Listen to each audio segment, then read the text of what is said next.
नमस्कार, बहुत स्वागत है आप सभी का। मैं हूं आपके साथ नैना यादव, लेकर हाजिर हूं हमारा खास शो वर्ल्ड नाउ। दुनिया के सबसे बड़े युद्ध मोर्चे में इस वक्त ऐसी तस्वीरें सामने आ रही हैं जिसने महाशक्तियों की नींद उड़ा दी। एक तरफ यूक्रेन ने रूस के खिलाफ ऐसा भीषण प्रहार किया जिसने मॉस्को की सुरक्षा व्यवस्था और सैन्य ठिकानों को सीधे सीधे चुनौती दे दी है। और इस बार यूक्रेन रूस के तेल ठिकानों पर प्रहार किया गया है। वहीं दूसरी तरफ अमेरिका ने ईरान के खिलाफ मिसाइलों से नहीं बल्कि उसकी अर्थव्यवस्था की नस दबाने वाला इकोनॉमी वॉर शुरू कर दिया है। अब अमेरिका का निशाना सिर्फ तेहरान ही नहीं है बल्कि ईरान के साथ में खड़े उसके मददगार भी हैं। जी हां, और अब कहानी सिर्फ अमेरिका बनाम ईरान की नजर नहीं आती, क्योंकि ईरान के पीछे रूस और चीन की मौजूदगी इस पूरे टकराव को महाशक्तियों की सीधी भिड़ंत में बदलने का खतरा बढ़ा देती है। एक तरफ ट्रंप लगातार दबाव बनाते हैं, दूसरी तरफ रूस, चीन, ईरान की टिकड़ी। अब बड़ा सवाल तो ये, क्या ट्रंप की आर्थिक और कूटनीतिक घेराबंदी के सामने ये तीनों देश एक साथ खड़े हो पाएंगे? क्या रूस और चीन ईरान की आर्थिक सांसें चलाने के लिए खुलकर मैदान में उतरेंगे? और इन सब के बीच में उत्तर कोरिया से भी ट्रंप को बड़ा झटका लगा है। कैसे? दरअसल Donald Trump Kim Jong Un से दोस्ती बढ़ाना चाह रहे थे, किम जोंग उन से बातचीत करने की कोशिश कर रहे थे, लेकिन खबर यह आई कि डोनाल्ड ट्रंप ने किम को फोन लगाया तो किम ने फोन उठाया ही नहीं। आखिर किम क्यों बना रहे हैं ट्रंप से दूरी? क्या रूस, चीन, ईरान के बीच में बढ़ती नजदीकी और उत्तर कोरिया की खामोशी अमेरिका के खिलाफ बन रहे किसी बड़े रणनीतिक मोर्चे का संकेत है? यूक्रेन से लेकर ईरान तक, रूस से लेकर चीन तक और वॉशिंगटन से लेकर प्योंगयांग तक दुनिया की बड़ी ताकतें आमने सामने हैं और हर अगला कदम पूरी दुनिया के लिए बेहद अहम होने वाला है।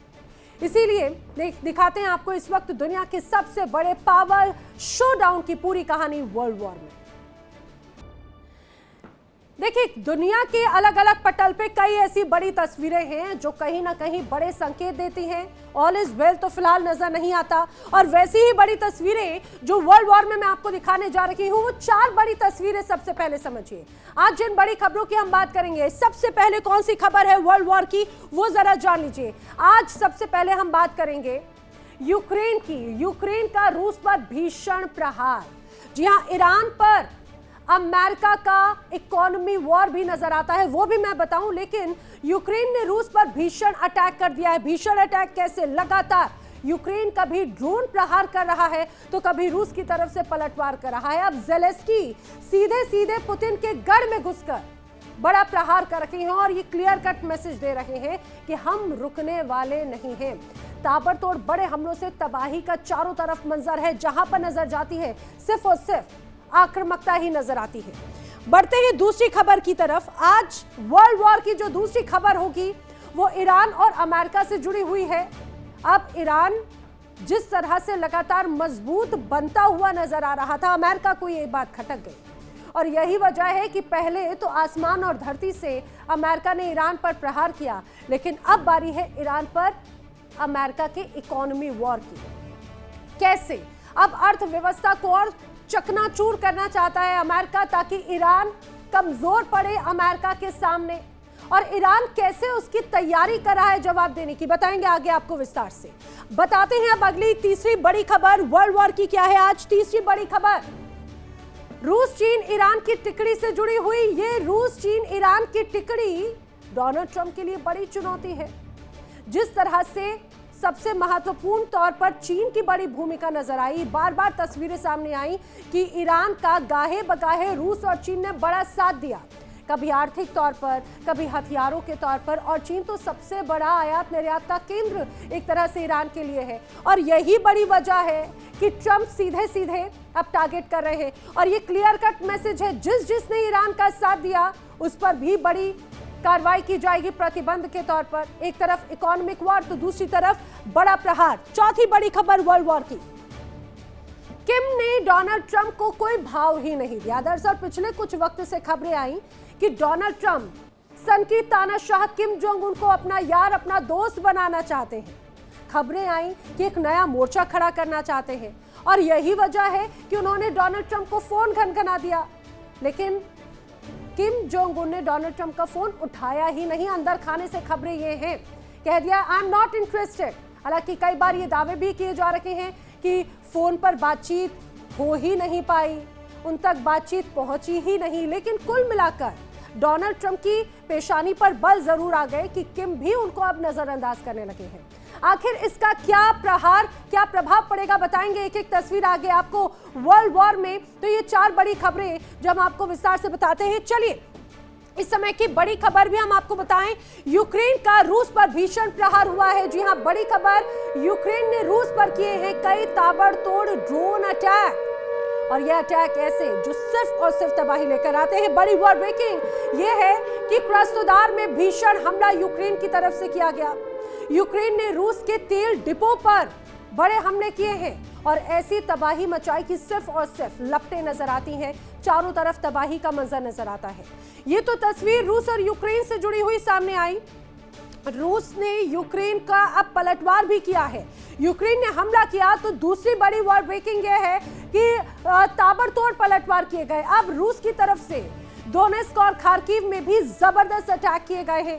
जी हां, खबर ये सामने आ रही है कि FAB 500 और FAB 1500 से अटैक रूस की तरफ से किया गया। खुद रूसी रक्षा मंत्रालय ने इस हमले का वीडियो जारी किया और ये बड़ी चेतावनी दी कि यूक्रेन भले सीधे हमला करे, लेकिन उसको जब पलटवार की जवाबी कार्रवाई की जाएगी तो वो उसे झेल भी नहीं पाएगा। आज एक और बड़ी वॉर ब्रेकिंग आपको बता देते हैं। स्ट्रेट ऑफ हॉर्मुज से जुड़ी हुई हॉर्मुज नाकेबंदी से ईरान पर अब दबाव और भी ज्यादा बढ़ता हुआ नजर आता है। ईरान का जो फ्यूल सिस्टम है उस पर सीधा प्रभाव है, दबाव बढ़ चुका है और माना जा रहा है, कई खबरें हैं कि ईरान में ईंधन संकट गहरा चुका है। पेट्रोल पंप पर लंबी कतारें नजर आती हैं। सोचिए, एक ऐसा देश, एक ऐसा बड़ा हिस्सा जो खुद तेल का एक तरह से निर्यात करता हो, लेकिन वहां पर अब हालात ऐसे हैं कि खुद पेट्रोल पंपों पर लंबी कतारें हैं, ईंधन संकट वहां पर है। आखिर क्या है, बताएंगे विस्तार से आपको। इसके अलावा गाजा पर लगातार बड़े अटैक किए जा रहे हैं इजराइल की तरफ से, ताबड़तोड़ अटैक। नेतन्याहू की टीम रुकने का नाम नहीं ले रही। गाजा में भीषण हवाई हमले किए गए और हमले ऐसे कि 10 लोगों की मौत की खबर है, 2 बच्चे भी इसमें शामिल हैं, 8 फिलिस्तीनियों की मौत हुई है। सोचिए, लगातार एक बार फिर से ये तनाव इजराइल की तरफ से जो हमले किए गए, कभी लेबनान तो कभी गाजा। अब IDF रुकने का नाम नहीं ले रही और यही वजह है कि अब तनाव का एक बार फिर से एक नया मोर्चा जरूर नजर आता है। जिस रूप में लगातार तबाही नजर आती है, अमेरिका और इजराइल लगातार साझेदारी यहां पर नजर आई और अमेरिका ने कई बार कहा कि युद्ध विराम का पालन करो, लेकिन नेतन्याहू कहते हैं मैं नहीं रुकने वाला, और यही वजह है कि अब तनाव जरूर नजर आता है। इस बीच एक और बड़ी अहम खबर जान लीजिए वर्ल्ड वॉर की। ईरान की तरफ से एक ऐसा वीडियो धमाकेदार जारी किया गया कि सबके होश उड़ा दिए हैं। जी हां, ईरान ने एक नया वीडियो जारी किया है और इस वीडियो में पहली बार मुश्तबा खामेनेई की आवाज सुनाई गई है। दरअसल धार्मिक एकेडमिक सेशन की अध्यक्षता की जा रही थी और अध्यक्षता कर रहे थे मुश्तबा खामेनेई। बताया जा रहा है छात्र की थीसिस बाकायदा उनसे सुनी, बाद में अपने सुझाव भी मुश्तबा खामेनेई की तरफ से दिए गए। अब जिस तरह से मुश्तबा खामेनेई की सेहत को लेकर तमाम बड़ी बातें कही जा रही थी, अलग अलग अटकलें थी, उन सारी अटकलों पर विराम लगाते हुए ये वीडियो ईरान की तरफ से जारी किया गया। 28 फरवरी के हमले में घायल होने के बाद बताया जा रहा है कि जिस रूप में मुश्तबा खामेनेई अभी तक जनता की नजरों से नदारद थे, उसके बाद में कई सस्पेंस बढ़े, लेकिन अब वीडियो जो है वो एक सामने आया है। हालांकि वीडियो की जो तारीख और स्वतंत्र पुष्टि अभी तक नहीं की गई, लेकिन ये जो वीडियो जारी किया गया उससे मुश्तबा खामेनेई की सेहत, उनकी मौत की खबरों पर सीधे कहा जाए कि विराम लग गया है और उनके जिंदा होने के संकेत जरूर नजर आते हैं। इसको फुल स्क्रीन पर दिखाते हैं ये वीडियो, एक बार ये वीडियो दिखाते हैं जिसमें मुश्तबा खामेनेई नजर आ रहे हैं।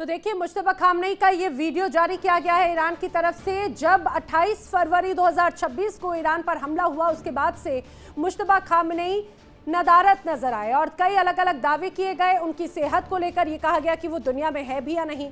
ईरान का कहना है कि वो घायल है लेकिन जिंदा है और जल्द ही लोगों के सामने आएंगे और ये तस्वीर भी अब उनके सामने आई है।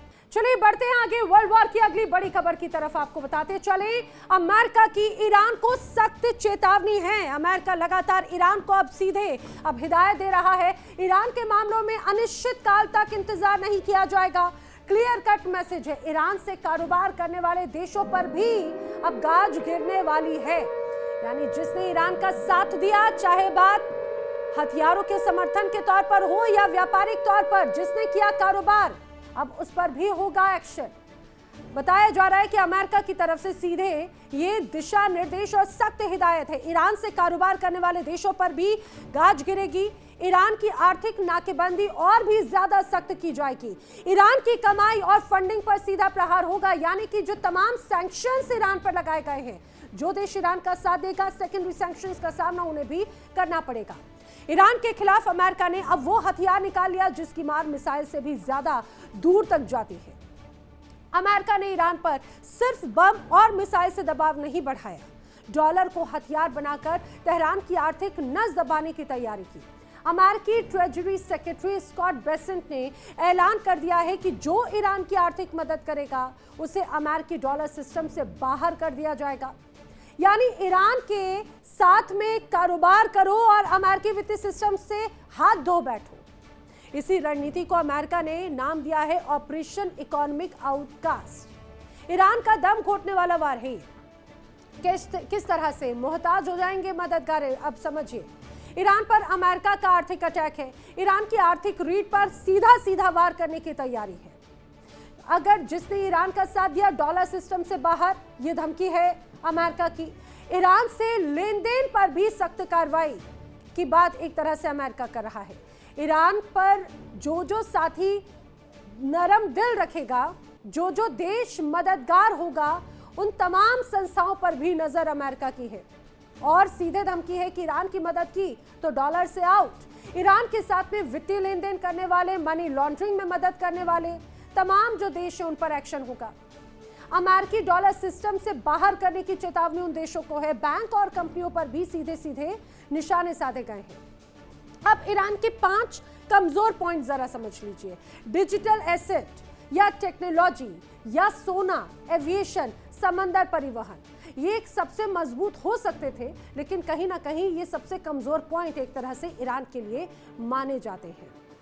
और यही वजह है कि स्पष्ट मैसेज है कि ईरान का जिसने साथ दिया वो तमाम बड़े प्रतिबंधों का सामना करेगा।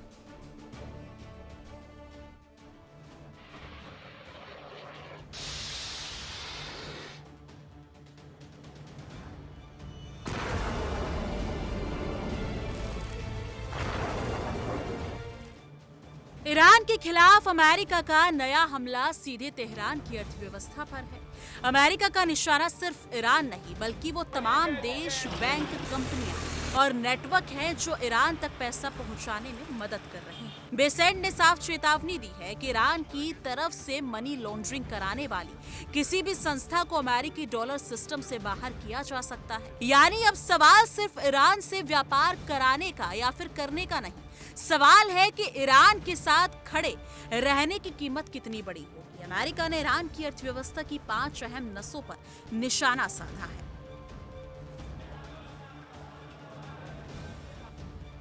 5 सेक्टर, 5 मोर्चे। पहला डिजिटल एसेट्स, दूसरा टेक्नोलॉजी, तीसरा सोना, चौथा एविएशन, पांचवा शिपिंग।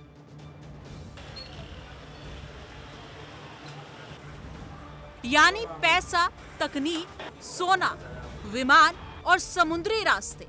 ईरान की अर्थव्यवस्था को सहारा देने वाले इन रास्तों पर अमेरिका की नजर है। अमेरिका का सबसे बड़ा हथियार है उसका ग्लोबल फाइनेंशियल सिस्टम, और इसी ताकत के दम पर वॉशिंगटन अब ईरान के मददगारों को चेतावनी दे रहा है। मैसेज बिल्कुल साफ है, ईरान के साथ कारोबार करेंगे तो अमेरिकी प्रतिबंधों का सामना करना पड़ सकता है। और अगर कोई संस्था ईरान के लिए मनी लॉन्ड्रिंग में शामिल मिली तो उसे डॉलर सिस्टम से बाहर करने की कार्रवाई हो सकती है। बेसेंट ने संकेत दिया कि कार्रवाई का सिलसिला तेजी से आगे बढ़ेगा।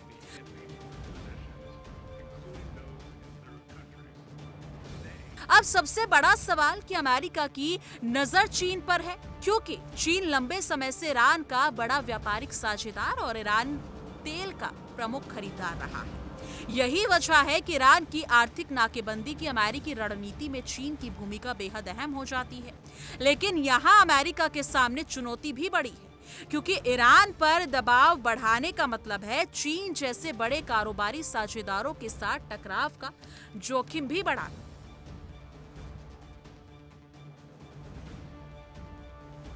अमेरिका की कार्रवाई यही नहीं रुकने वाली। बेसेंट ने संकेत दिया है कि वित्तीय संसाधनों पर भी आगे कार्रवाई हो सकती है। मतलब पहले नेटवर्क पर शिकंजा, फिर कंपनियों पर कार्रवाई और अब बैंकिंग सिस्टम पर हो। अगर ईरान तक पहुंचने वाला पैसा ही रोक दिया गया तो तेहरान के लिए अंतर्राष्ट्रीय कारोबार करना और मुश्किल हो सकता है।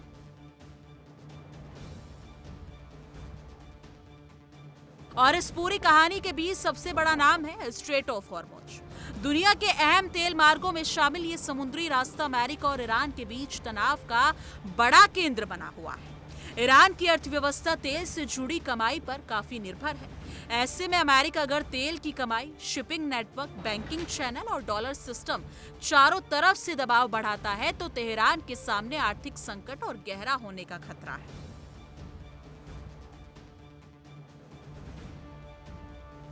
अमेरिका का संदेश अब सिर्फ ईरान के लिए नहीं, ये चेतावनी ईरान के हर एनेबलर के लिए है। यानी कि ईरान की मदद करोगे तो अमेरिकी प्रतिबंधों का खतरा, ईरान की मनी लॉन्ड्रिंग के मदद करोगे तो डॉलर सिस्टम से बाहर होने का खतरा, ईरान की शिपिंग में मदद करोगे तो प्रतिबंधों का खतरा, ईरान को तकनीक और वित्तीय रास्ता दोगे तो अमेरिका की नजर में बचना मुश्किल।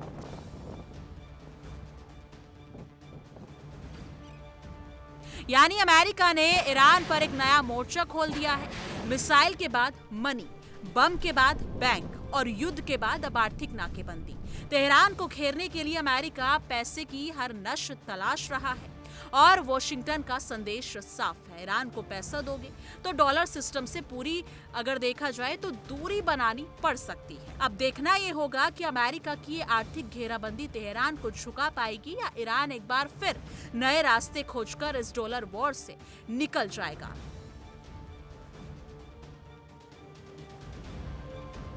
Bureau report, India daily 24/7। तो ईरान पर और भी ज्यादा प्रतिबंध लगाने की तैयारी है। अमेरिका के इस निर्णय की नेतन्याहू बड़ी तारीफ कर रहे हैं। जी हां, ईरान पर ट्रंप के प्रतिबंधों की नेतन्याहू ने तारीफ करते हुए स्वागत किया है। नए प्रतिबंधों को लेकर अब ट्रंप को नेतन्याहू बधाई दे रहे हैं। बड़ी खबर यह है कि नेतन्याहू कहते हैं कि ईरान की मददगारों पर शिकंजा कसा जा सकेगा। जो ईरान के मददगार होंगे उन पर शिकंजा कसेंगे, मदद करने वालों से कीमत वसूली जा रही है, नेतन्याहू ने कहा। ट्रंप के ईरान एक्शन पर नेतन्याहू ने तालियां बजाई है। देखिए, सोशल मीडिया पोस्ट है प्राइम मिनिस्टर ऑफ इजराइल की तरफ से। उन्होंने कहा कि जिस रूप में ये नए सैंक्शंस की बात कही गई है इसका स्वागत है।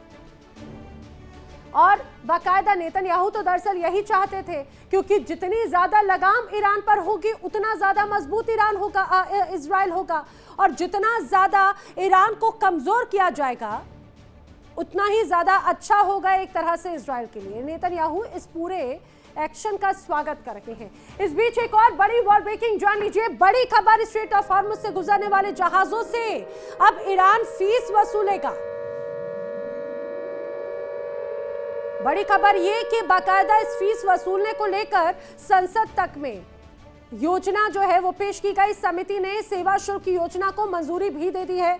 अब नेविगेशन हो या सुरक्षा बीमा और पर्यावरण सेवाओं के नाम पर एक तरह से फीस वसूली जाएगी उन तमाम जहाजों से, उन तमाम देश के जहाजों से जो स्ट्रेट ऑफ हॉर्मुज से गुजरने वाले हैं। ईरानी रियाल या तेहरान की पसंद की करेंसी में ही भुगतान होगा और आर्थिक दबाव के बीच में ईरान का ये बड़ा फाइनेंशियल वार है। अब समझिए इस बात को। अभी कुछ देर पहले ही जैसा हमने आपको बताया कि अमेरिका और इजराइल चाहते हैं कि ईरान पर फाइनेंशियली प्रतिबंध लगाए जाए। ईरान ने कहा ठीक है, आप प्रतिबंध लगा दो, हम अपने तरीके से उसका जवाब देंगे। अब ईरान ने क्लियर कट मैसेज दिया है कि जो देश अपने जहाजों को स्ट्रेट ऑफ हॉर्मुज से गुजारना चाहता है वो फीस देगा और फीस वसूलेगा ईरान अपने अनुसार। और ये अमेरिकी डॉलर में नहीं होने वाला, ये होगा ईरानी रियाल या तेहरान की पसंद की करेंसी में। और यही सबसे बड़ा पलटवार एक तरह से ईरान का है। ईरान के खिलाफ अमेरिका ने अब तक का सबसे बड़ा आर्थिक दबाव बनाने की कोशिश शुरू की, लेकिन इस बार निशाने पर सिर्फ ईरान है नहीं, बल्कि ईरान के साथ साथ चीन है और रूस जैसे कई बड़े देश भी इस दौरान शामिल हैं। अमेरिका ने साफ संदेश दिया, साफ संकेत दिया कि ईरान के साथ में कारोबार करने वाले देश और तमाम कंपनियों को भी आर्थिक कार्रवाई का सामना करना पड़ सकता है। और सबसे बड़ी चुनौती चीन से मिलने वाली है, क्योंकि ईरान के तेल का सबसे बड़ा खरीदार तो चीन है। और अगर अमेरिकी प्रतिबंधों की वजह से चीन और ईरान के आर्थिक रिश्तों पर चोट पहुंचती है तो इसका सीधा असर अमेरिका चीन संबंधों पर भी पड़ सकता है, क्योंकि बीजिंग पहले ही एक तरफा प्रतिबंधों का विरोध करता रहा है। दूसरी तरफ रूस की स्थिति तो अमेरिका से पहले ही टकराव वाली है। रूस व्यापक पश्चिमी प्रतिबंधों के बावजूद अपनी वैकल्पिक व्यापार और वित्तीय व्यवस्था को मजबूत कर चुका है और ईरान के साथ उसकी रणनीतिक साझेदारी भी लगातार गहरी हुई। अब सबसे बड़ा सवाल ये कि अगर चीन और रूस ईरान के साथ खुलकर आर्थिक मोर्चे पर खड़े हो जाते हैं तो क्या अमेरिकी प्रतिबंधों की ताकत कमजोर पड़ जाएगी? चीन के पास विशाल अर्थव्यवस्था है, रूस के पास ऊर्जा और रणनीतिक ताकत है और ईरान के पास में है तेल और क्षेत्रीय प्रभाव। और तीनों के बीच का ये जो सहयोग है वो मजबूत होता क्या? और अगर ये सहयोग और मजबूत हुआ तो अमेरिका के लिए सिर्फ प्रतिबंध लगाना आसान नहीं होगा, बल्कि उसका असर वैश्विक बाजार तक पहुंच सकता है। इसका इल्म अमेरिका को भी बखूबी है। यानी ईरान पर अमेरिकी आर्थिक वार अब सिर्फ वॉशिंगटन और तेहरान की लड़ाई तक नहीं रह गया। सवाल यह है कि क्या ये लड़ाई अमेरिका बनाम चीन, रूस, ईरान के बड़े आर्थिक मोर्चे में बदलने जा रही है? चीन, रूस, ईरान की तिकड़ी आखिर क्या रंग लेकर आएगी और क्या ये कहा जाए कि अब डोनाल्ड ट्रंप की घिकी बन जाएगी? ईरानी तेल का बड़ा हिस्सा चीन जाता है। चीन ईरान का प्रमुख व्यापारिक साझेदार है। सस्ती ईरानी सप्लाई पर चीनी रिफाइनरों की नजर हमेशा रहती है। तमाम प्रतिबंध लगाने की बात कही गई और अगर प्रतिबंध ऐसे लगते हैं सख्ती वाले तो प्रतिबंधों से चीन की कंपनियां भी सीधे सीधे निशाने पर आ सकती हैं। और यही वजह है कि ट्रंप की सबसे बड़ी चुनौती है चीन अमेरिकी दबाव के आगे क्या झुक जाएगा। बीजिंग ने एक तरफा प्रतिबंधों का विरोध हमेशा से किया। चीनी कंपनियों पर कार्रवाई अगर होती है तो उससे तनाव और भी ज्यादा बढ़ जाएगा, ना सिर्फ ईरान और चीन के बीच, ना सिर्फ चीन और अमेरिका के बीच, बल्कि वैश्विक स्तर पर। ईरान एक तरह से बड़ा मुद्दा बन सकता है। ईरान मुद्दा बन सकता है अमेरिका चीन टकराव का एक नया मोर्चा। और यही वजह है कि चीन ईरान का बड़ा तेल खरीदार भी है और इसमें रूस की भी बड़ी भूमिका है। रूस ईरान का रणनीतिक साझेदार है। ईरान पश्चिमी प्रतिबंधों से घिरा हुआ देश पहले ही है और तीनों का सहयोग, प्रतिबंधों का असर एक तरह से उससे घट सकता है। क्या चीन, रूस मिलकर अमेरिकी प्रतिबंधों को बेअसर कर सकते हैं? चीन और रूस का पलटवार किस रूप में हो सकता है ये भी समझिए। दरअसल कहा जा रहा है प्रतिबंधों का दायरा बढ़ जाएगा। चीन अमेरिका को चुनौती दे देगा, रूस ईरान के साथ में और मजबूत हो जाएगा, तेल बाजार में कोहराम मच जाएगा। सबसे महत्वपूर्ण बात ये, दुनिया में अब आर्थिक ध्रुवीकरण बढ़ता हुआ नजर आता है इन प्रतिबंधों से।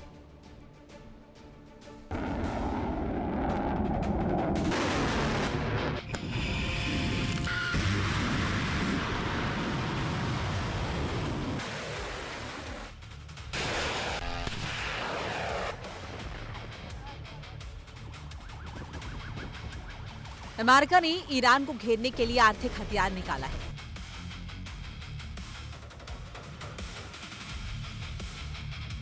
लेकिन इस बार निशाने पर सिर्फ तेहरान नहीं है, निशाने पर है चीन और उसकी ईरान से जुड़ी पूरी कारोबारी मशीनरी।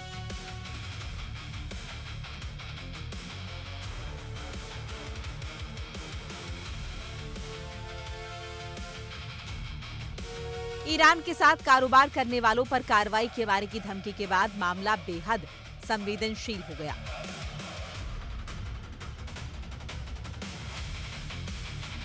क्योंकि ईरान के तेल का सबसे बड़ा खरीदार चीन है।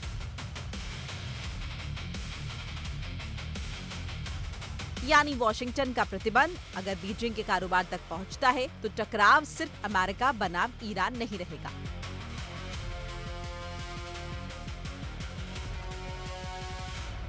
चीन पहले साफ कर चुका है कि एक तरफा प्रतिबंध किसी समस्या का समाधान नहीं है।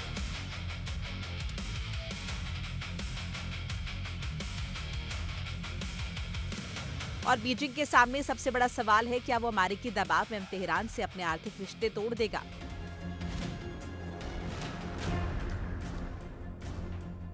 संभावना कम दिखती है। चीन के लिए ईरान से तेल का स्रोत नहीं बल्कि मिडिल ईस्ट में उसका एक अहम रणनीतिक साझेदार है। अगर अमेरिका चीनी कंपनियों और बैंकों पर प्रतिबंध लगाता है तो चीन के पास जवाबी आर्थिक कदम उठाने के विकल्प मौजूद हैं।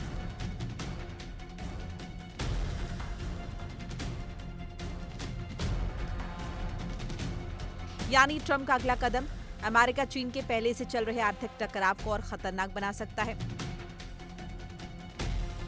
अब आते हैं रूस पर। रूस पहले से पश्चिमी प्रतिबंधों के लंबे दौर का सामना कर रहा है। उसने वैकल्पिक व्यापार मार्ग, वित्तीय चैनल और गैर पश्चिमी साझेदारियों को मजबूत किया है।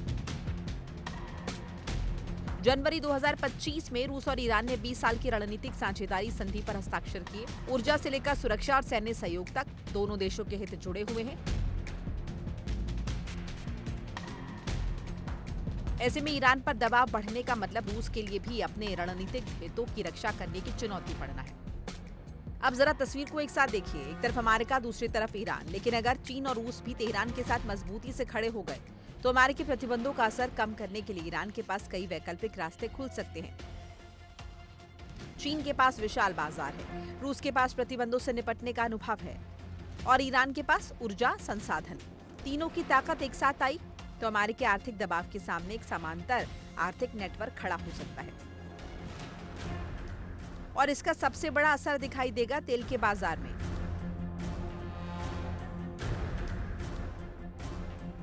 ईरान की तेल सप्लाई को रोकने की अमेरिकी कोशिश अगर चीन के साथ टकराव में बदलती है तो वैश्विक बाजार में सप्लाई को लेकर डर बढ़ सकता है। तेल महंगा हुआ तो सिर्फ अमेरिका और ईरान नहीं भुगतेंगे, दुनिया के तमाम देशों पर इसका असर पड़ेगा।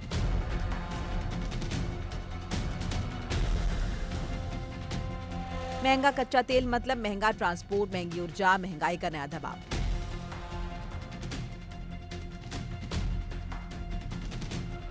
यानी ट्रंप के सामने चुनौती सिर्फ प्रतिबंध लगाने की नहीं है, चुनौती यह है कि प्रतिबंध के बाद चीन करेगा क्या, रूस कितना साथ देगा और ईरान कितनी तेजी से वैकल्पिक बाजार तैयार करेगा।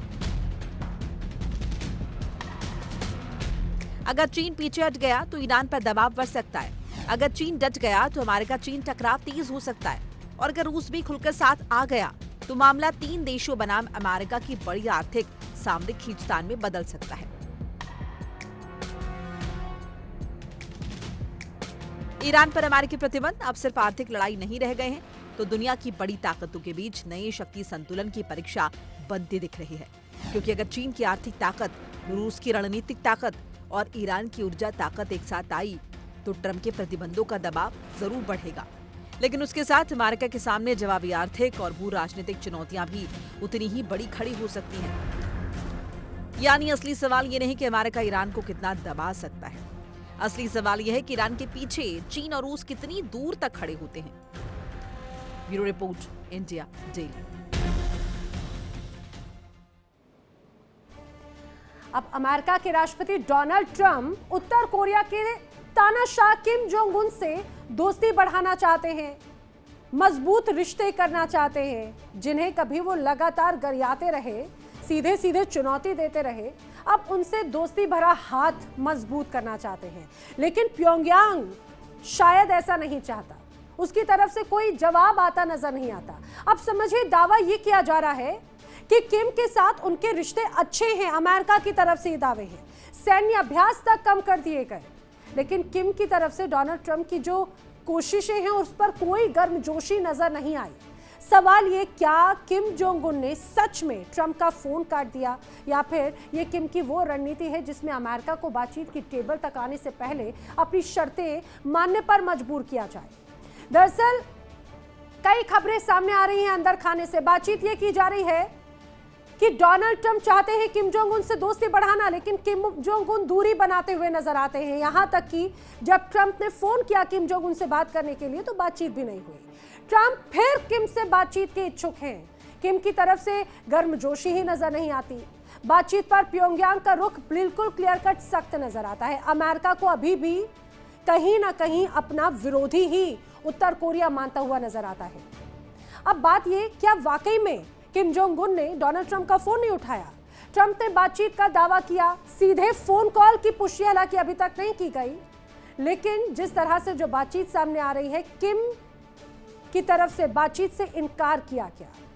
अगर किम योंग जोंग की अगर बात करें तो ट्रंप को क्या ये झटका दिया गया है? अमेरिका से किसी मौजूदा बातचीत से फिलहाल उत्तर कोरिया इनकार कर रहा है। अमेरिका को अभी भी प्योंगयांग अपना दुश्मन ही मानता है। ट्रंप की बातचीत की पहल पर बहुत ठंडी प्रतिक्रिया उत्तर कोरिया से सामने आई। किम शासन दरअसल अभी भी डोनाल्ड ट्रंप से दूरी ही बनाए रखता हुआ नजर आता है। अब ट्रंप तो दोस्ती के दावे कर रहे हैं। ट्रंप ने किम से अच्छे रिश्तों का हवाला भी दिया है, व्यक्तिगत रिश्तों का बहुत ज्यादा हवाला देते हुए उन्हें अहम बताते हैं डोनाल्ड ट्रंप। इतना ही नहीं, यही वजह है कि डोनाल्ड ट्रंप दोबारा बातचीत शुरू करना चाहते हैं एक तरह से किम जोंग उन से, लेकिन किम की तरफ से फिलहाल खामोशी है, चुप्पी। एक रिपोर्ट आपको दिखाते हैं।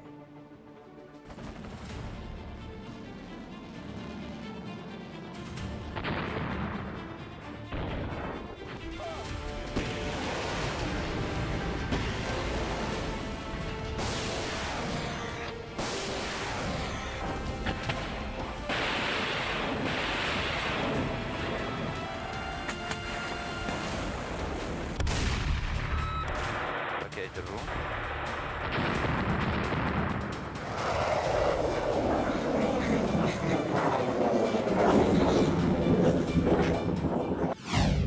ट्रंप की दोस्ती, किम की बेरुखी, तानाशाह क्यों बना रहा है दूरी?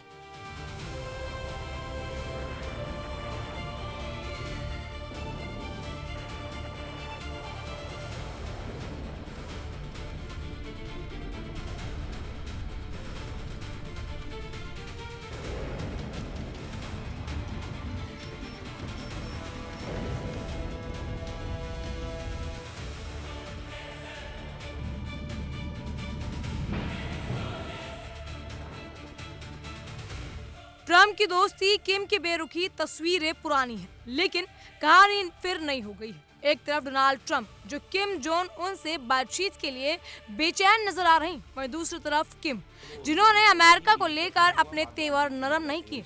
ट्रंप का दावा है कि किम के साथ उनके रिश्ते अच्छे रहे हैं, लेकिन प्योंगयांग से जो संकेत आ रहे हैं वो बिल्कुल अलग ही कहानी बयां कर रही हैं। ट्रंप बातचीत चाहते हैं, किम दूरी बना रही है।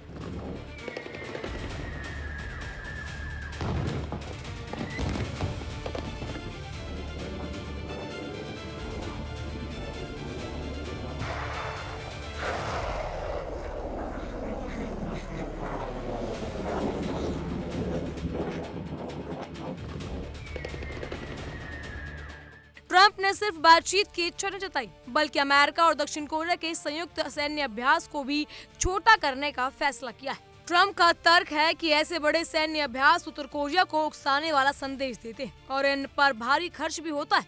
यानी वॉशिंगटन की तरफ से संकेत साफ है, तनाव घटाओ, बातचीत बढ़ाओ। लेकिन प्योंगयांग ने अभी तक इस संकेत का वैसा जवाब नहीं दिया।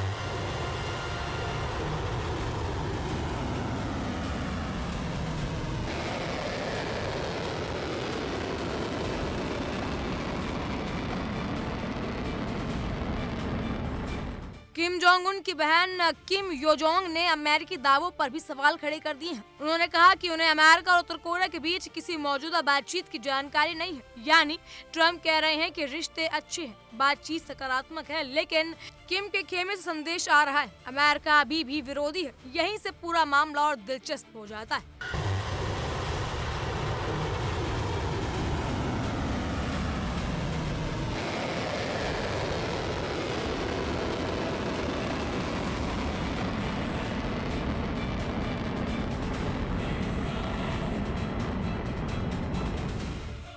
अब सबसे बड़ा सवाल, क्या किम जोंग उन सच में ट्रम्प का फोन नहीं उठा रहे?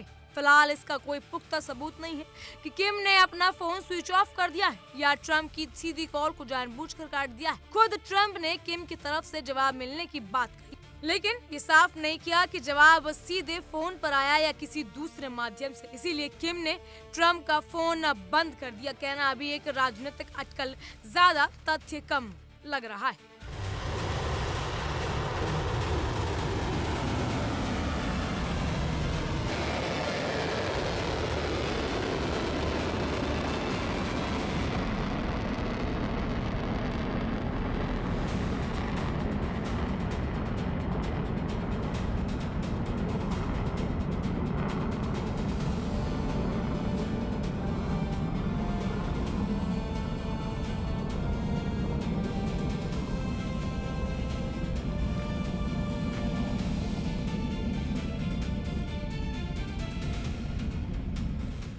लेकिन सवाल ये है कि किम ट्रम्प की कोशिशों को लेकर इतने ठंडे क्यों हैं? इसकी जड़ 2019 के हनोई शिखर सम्मेलन तक जाती है। ट्रम्प और किम की मुलाकात हुई, पूरी दुनिया की नजरें टिकी थी। उम्मीद थी कि परमाणु विवाद पर कोई बड़ी डील होगी, लेकिन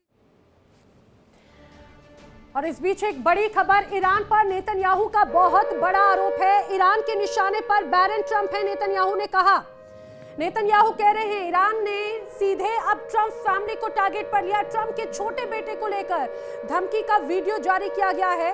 बैरन ट्रम्प की हत्या पर 95 करोड़ के इनाम का दावा किया गया है। दरअसल एक वीडियो ईरानी मीडिया की तरफ से जारी किया गया और इस वीडियो में बैरन की गतिविधि और सुरक्षा को लेकर सनसनीखेज दावे किए गए हैं। नेतन्याहू ने भी दावा किया कि ईरान सीधे सीधे ट्रम्प के बेटे को टारगेट कर रहा है और ईरान ट्रम्प के बेटे की हत्या की साजिश रच रहा है। इजरायली पीएम के परिवार की सुरक्षा भी इस दौरान बढ़ाई गई है। दूसरी तरफ मेलेनिया ट्रम्प को लेकर भी धमकी वाला वीडियो जारी होने का दावा किया गया। ईरान पर पर्सनल वॉर को एक तरह से बढ़ावा देने का आरोप है। यहाँ पर फिलहाल वर्ल्ड वॉर में इतना ही। देश दुनिया की तमाम बड़ी खबरें इंडिया डेली 24/7 पर आगे भी जारी। देखिए इंडिया डेली 24/7 अब आपकी स्मार्ट टीवी पर। इंडिया डेली मौजूद है सभी डिजिटल प्लेटफॉर्म पर लाइव और लगातार। इंडिया डेली 24/7 हर दिन राष्ट्र को समर्पित।